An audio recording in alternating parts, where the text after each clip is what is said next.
बिस्मिल्लाहिर्रहमानिर्रहीम, अस्सलाम वालेकुम। मैं हुमारी अली और आप देख रहे हैं मेरा यूट्यूब चैनल। उम्मीद करती हूँ कि अपनी फैमिली के साथ खुश खुर्रम ज़िंदगी गुजारूंगे इंशाल्लाह ताला। मियाँ वाली की मासूम 7 रोज़ा जन्नत की कर्बनाक मौत देखकर माँ के बाद उसका मामू भी हवास खो बैठा। 4 रोज से मुसलसल कब्र पे बैठा हुआ है, ना कुछ खा रहे हैं ना कुछ पी रहे हैं। चश्मदीद गवाह बच्ची के नाना ने हैरत अंगेज हकाइक से पर्दा उठा दिया। नाना और मामू की हालत देखकर अहले इलाका भी आंसू रोक ना पाए। आखिर तक वीडियो को जरूर देखिएगा क्योंकि इस वक्त मियाँ वाली में तारीख का बदतरीन वाक़या पेश आया है, जहां पर 7 रोज़ा जन्नत को हमारी ज़रूरत है। हमारे मुल्क का अलमिया ये है कि जब तक आवाज़ बुलंद नहीं की जाती तब तक जो है लोगों की आंखें नहीं खुलती और इंसाफ नहीं दिया जाता। वैसे इंसाफ का तकाजा तो ये होना चाहिए कि जो कोई गुनाह करता है, जो कोई दर्दनाक तरीके से किसी को मौत देता है या कोई भी अमल किया जाता है तो आवाज़ उठाए बगैर जो है उसको सज़ा मिलनी चाहिए। लेकिन अलमिया ये है कि जब तक आवाज़ उठाएंगे नहीं सज़ा मिलेगी नहीं। तो अब हमने आवाज़ बुलंद करनी है और इस 7 दिन की मासूम बच्ची को जो है इंसाफ ज़रूर दिलाना है ताकि कभी और कोई ऐसा जो है सलूक किसी भी बच्ची के साथ ना कर सके। अगर आपको लगता है कि आपको मेरा यूट्यूब चैनल सब्सक्राइब करना चाहिए तो वो भी करें ताकि जितनी वीडियोस आप लोगों के लिए बनाई जाती हैं आपको बर वक्त मिलती रहे। मियाँ वाली में जी तारीख का एक ऐसा वाक़या पेश आया कि जो भी जहाँ पर भी रहता है वो ये सुनता है तो वो सख्ते में आ जाता है, खून के आंसू रोता है। और एक 7 साल की मासूम बच्ची जन्नत, जो उसने तकलीफ सही, जो उस पर गुजरी, कोई तस्वुर भी नहीं कर सकता। क्योंकि कोई सोच नहीं सकता ना कि इतनी छोटे बच्चे को उसका सगा बाप जो है गोलियां मार के कत्ल कर देगा। हर वो वालिदैन खून के आंसू रो रहे हैं जिनकी अपनी बेटियां हैं और अपनी बेटियों से बेहद मोहब्बत करते हैं।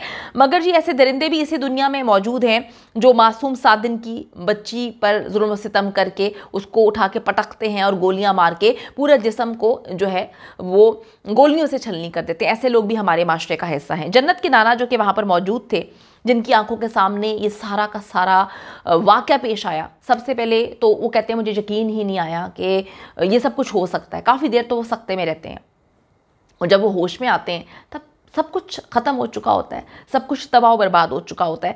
वो कहते हैं कि दरिंदा शाहजेब जो है ना सिर्फ पढ़ा लिखा था बल्कि उसने अपनी तहसील में FSC में टॉप किया था, डिस्पेंसर का कोर्स किया हुआ था, BA में उसने जो है एडमिशन लिया हुआ था। उसका पूरा ख़ानदान जो है वो नौकरी पेशा है, वो भी नौकरी ढूंढ रहा था। नाना के मुताबिक 4 रोज़ से हम लोग शदीद कर्ब से गुजर रहे हैं, भूखे प्यासे हैं, खाने को दिल नहीं करता। और जो जन्नत का मासूम जन्नत का जो मामू है वो उनकी कब्र के करीब बैठे हुए हैं क्योंकि उनको समझ ही नहीं आ रही कि ये हुआ क्या। वो सख्ते में है और नाना जी कहते हैं कि हमें समझ ही नहीं आ रही कि हमारे ख़ानदान का आखिर कसूर क्या था, क्यों हमारे ख़ानदान में ऐसा दरिंदा पैदा हुआ। बिल्कुल जी, जितनी मजम्मत की जाए वो कम है। ये ना सिर्फ आपके ख़ानदान के लिए बल्कि पूरे मियाँ वाली के लिए, पूरे पाकिस्तान के लिए एक तकलीफ़ दे जो है इंसिडेंट है जिसकी जितनी भी मजम्मत की जाए वो कम है। उनके मुताबिक इनकी शादी को जो है 2 साल हुए थे और ये जन्नत जो है उनकी पहली औलाद थी। और उन्होंने कहा कि जी हमारे ख़ानदान में इस तरह का कभी भी कोई वाक़या पेश नहीं आया और ना ही हमारी फैमिली में लड़कियों से इस तरह से नफ़रत की जाती है। बच्ची अपने बाप के घर में पैदा होती है। अक्सर ऐसा होता है कि वालिदैन के घर जाते हैं और बच्चे नानी के घर पैदा होते हैं, लेकिन वो कहते हैं कि जी बच्ची सब कुछ नॉर्मल था तो बच्ची अपने बाप के घर में पैदा होती है।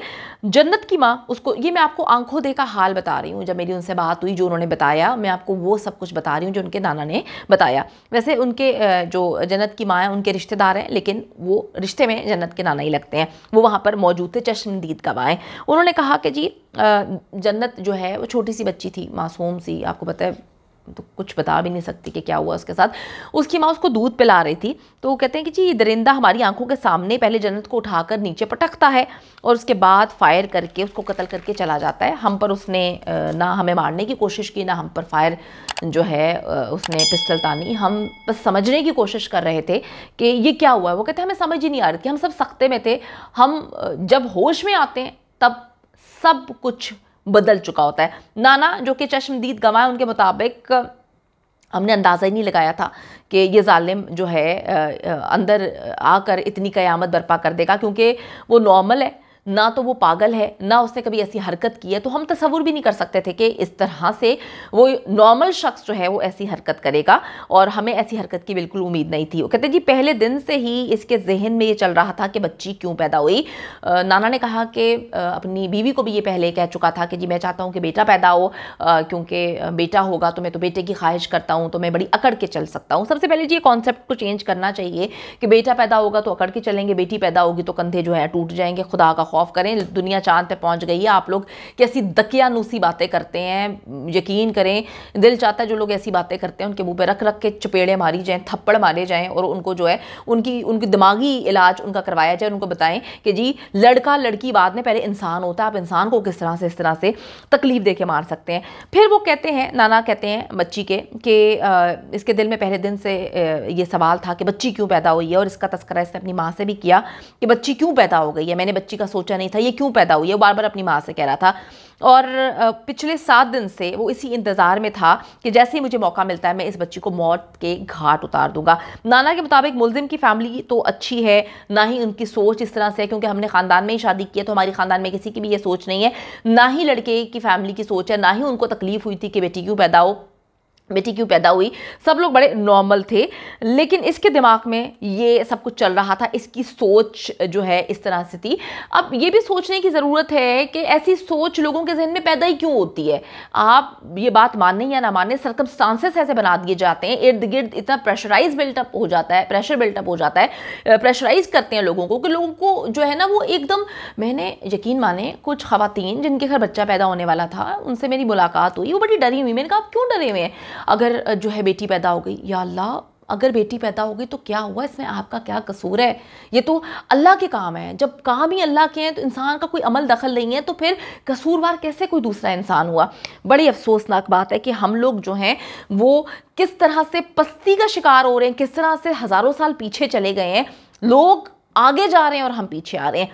नाना के मुताबिक पुलिस जी हमारे साथ मुकम्मल तौर पे कोऑपरेट कर रही है, और अदालत से भी हम यही तवक्को करते हैं कि हमें हर हाल में इंसाफ मिलेगा और हम इसको सजाए मौत दिलवा कर ही दम लेंगे।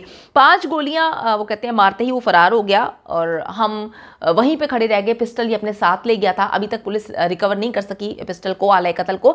रिमांड पर है ये। वो कहते हैं जी पिस्टल लेकर ये होशो हवास में वहाँ से चला जाता। नाना के मुताबिक ऐसा जुल्म करने वालों को अदालत भी नहीं लेकर जाना चाहिए, बल्कि ऐसे कानून बनाने चाहिए, हुकूमत को चाहिए कि ऐसे कवानीन बनाए जाएं कि दूसरे तीसरे दिन ही जो है, जब चश्मदीद गवाह भी मौजूद हैं, हम गवाही के लिए तैयार हैं, सारे सबूत भी हैं, तो दूसरे तीसरे दिन ऐसे दरिंदों को चौराहे पर लटका दिया जाए। हम हुकूमत वक्त से ये डिमांड करते हैं। नाना के मुताबिक हमारा पूरा ख़ानदान जो है वज़ीर आला पंजाब उस्मान बुज़दार, वज़ीर आज़म पाकिस्तान इमरान खान साहब से ये डिमांड करते हैं कि इस तरह के कवानीन लाएँ ताकि जो अदालतों में चक्कर ना लगाने पड़े, केसों को लटकाया ना जाए, और ऐसा पॉसिबल जो है मंतकी अंजाम तक पहुंचे ऐसे दरिंदे। हम भी यही अपील करते हैं कि जी इतना लंबा सिस्टम ना बनाया जाए, जब चश्मदीद गवाह भी हैं, सबूत भी हैं, सब चीज़ें मौजूद हैं, तो ऐसे लोगों को कैफरे किरदार तक पहुंचाएं ताकि जो बाकी लोग हैं इबरत का निशाना बनाएं ऐसे लोगों को, और बाकी लोग डर जाएं, सहम जाएं कि जी ये मुल्क ऐसा है जहां पर हर हाल में इंसाफ होगा। तो हम सब जो है जन्नत और उसकी फैमिली के साथ हैं, जब तक लड़ेंगे, जब तक जो है इनको इंसाफ नहीं मिल जाता। इंशाल्लाह ताला आप लोग सपोर्ट करें, आपकी सपोर्ट के बगैर यकीन माने कुछ नहीं है। जो आप लोगों की पावर है, सोशल मीडिया की पावर है।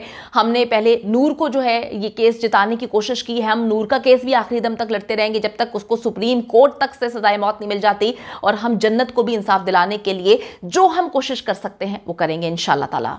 उम्मीद करती हूँ कि वीडियो पसंद आई है। कमेंट सेक्शन में जाके जल्दी से अपनी राय का इजहार करें, वीडियो को ज़्यादा से ज़्यादा शेयर करें, मेरे चैनल को सब्सक्राइब करें। और पाकिस्तान एक खूबसूरत मुल्क है, उस खूबसूरत मुल्क के हवाले से मैंने एक चैनल बनाया है, उसको पिन कर दिया है, लिव लाइक मारिया, जल्दी से जाके उसको भी सब्सक्राइब कर लें।